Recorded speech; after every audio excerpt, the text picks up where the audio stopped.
Hey everybody, welcome back to another episode of Talking Cardboard. This is my most favorite segment ever. It's all centered around Jurch, and he saw a game online and backed it.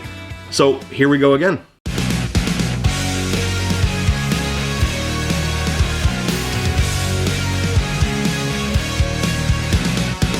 All right, Jurch, what did you do this time? What game did you back online?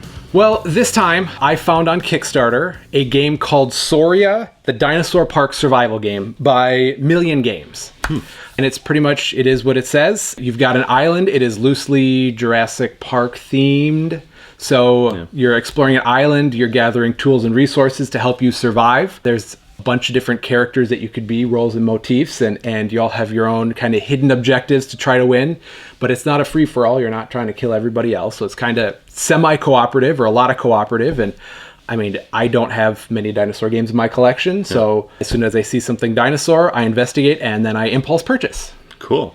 Seems like a good theme. We just got done playing The Great Wall recently, which was another semi-co-op game. It's been a genre that has been really hit and miss, more misses than hits. So I hope that this one is another hit that we could add to our collection for that. Well, absolutely. And when I'm backing something on Kickstarter, it's difficult to not back fully, so I'm getting all the bells and whistles. And I know that we're going to have a link below to the Kickstarter campaign if you want to go check it out. It's already fully funded, and it's supposed to arrive in September of this year. Shipping and all that stuff. That's not too bad. Yeah. Usually it's longer. Yeah. For the low price of $9.99.99, you can get everything, right, Jurch? No. How much was it? So my backing, because like I said, won all the bells and whistles, it was just under $200. Which is a lot, but it's then also getting a voucher for the expansion that comes out. I get access to the tabletop simulator version as well, because I think that's live. I'm getting acrylic pieces instead of the cardboard ones, higher quality. For the characters, they're all three-dimensional, color-coded with the character with it instead of just the 2D stuff. So a lot like what I did with Ankh last year. Yeah. I wanted to go with the more augmented version of it to try to get that aesthetic, which sometimes adds a little to the gameplay, but for me, it's the experience of I'm really going to go in and support this, and I want this to be the best, most replayable, longest lasting version of a game. Unless it's terrible.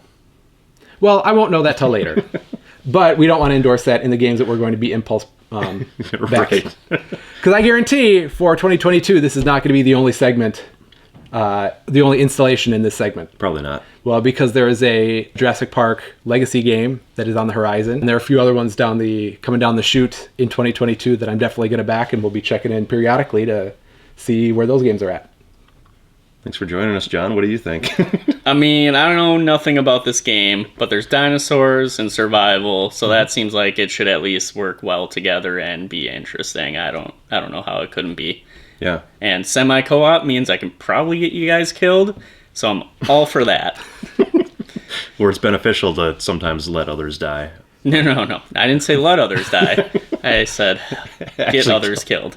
I wonder if that is possible in the game. I'm only death by person or death by dinosaur. I'm sure there's some way to impede each other's objectives in survival, right? It definitely looks like that. If you start hitting me with that railgun, that stun railgun, then I'm going to be pissed. Or like maybe there's buildings you go into and you just close the door behind you and say, screw the next guy. That would be I don't know. I don't know. Yeah. I'm just hoping there's some way to kind of like screw your neighbor factor. It would be fun if it's heavy on the theme. I guess, what is the main mechanisms around the game? Do you know? Is it more like worker placement style, or? So it's not worker placement. Okay. It is kind of island exploration because it's on an island, so dungeon crawl-ish. Okay. Turning over tiles. Turning over tiles. And then combat is rolling dice. Okay. Dice of different, not rarity, but different odds on it, probabilities. Not to confuse those two, because those are two different things. Don't get me started.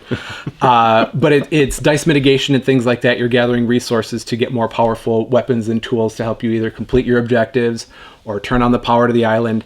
And then towards the end of the game, a volcano is going to explode, and that's kind of a timer that's going to get you. You got to get hustle your bustles in order to get to your exit point, your extraction point. Cool. Yeah. So it sounds like kind of a twist or a play on not Mansions of Madness, but your other... Betrayal? Betrayal at House on the Hill. Kind of a twist on that in a way where you're exploring. This time you're exploring an island and dealing with dinosaurs. And I really like dice mitigation a lot in games, so hopefully they do that well.